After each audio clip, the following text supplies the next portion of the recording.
हम कहाँ से गायक है, बड़ा सही पकड़ना है दो बाजेला बधाइया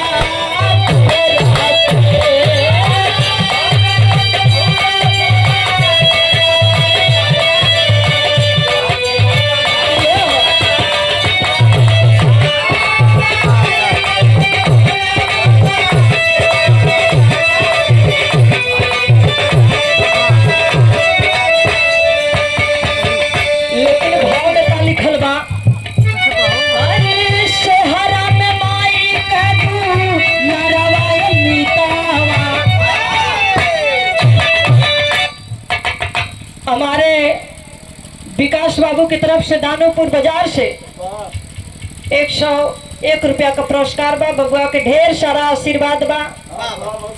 हमरो कामना बा, तमन्ना बा कि जल्दी से पतो है आई जा। ऐसे ही गीत गौना रिया हो, भौरा जी के बोल है जरूर, हमें ना बोल है लेकिन भौरा जी के बुलाई ली हो।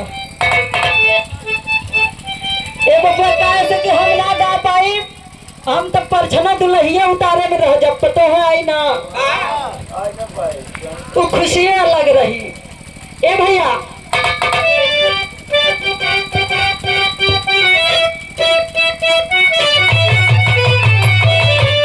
अरे शहरा में सूखा का सदरवायम बिकावा, अरे शहरा में सूखा का सदरवायम बिकावा, बाई के बिकावा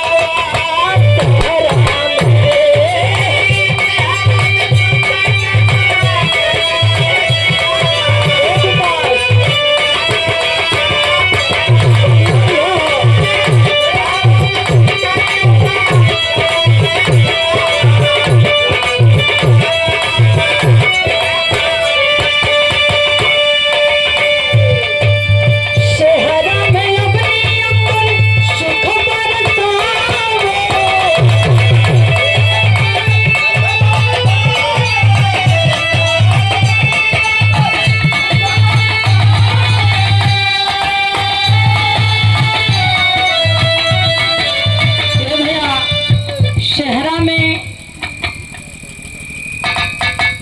ऊपर वाले का भी देन रहला, खुशी खुशी से वहां से भी फूल बरसेला कि हम अगर मनुष्य तन दिले है, मनुष्य का जन्म बबुआ पहले हुआ, आज शादी करे जात हुआ। माई बाप तो खुश होगा करल लेकिन भगवानो खुश होले। कहना बा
के चाचा की तरफ से जीजा हुआ, जीजा की तरफ से ढेर सारा पुरस्कार बा, आशीर्वाद बा।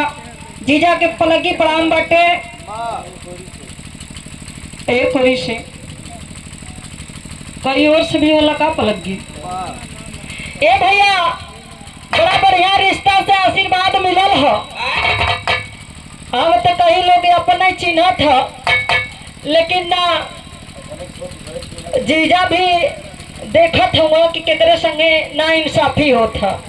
बाहर जीजा, आपको ढेर सारी बधाई हमारे तरफ से कहना है।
हिंदू, मुस्लिम, सिख, ईसाई सभी धर्म के सेहरा अलग अलग होला, लेकिन उस सेहरा में बड़ा नूर बरसेला।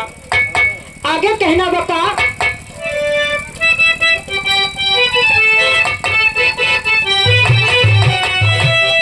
सेहरा में सीता कर दार के कटार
गुरु नानक दरबार पूजत बा, ओहू से आशीर्वाद मिलत बा सेहरा में।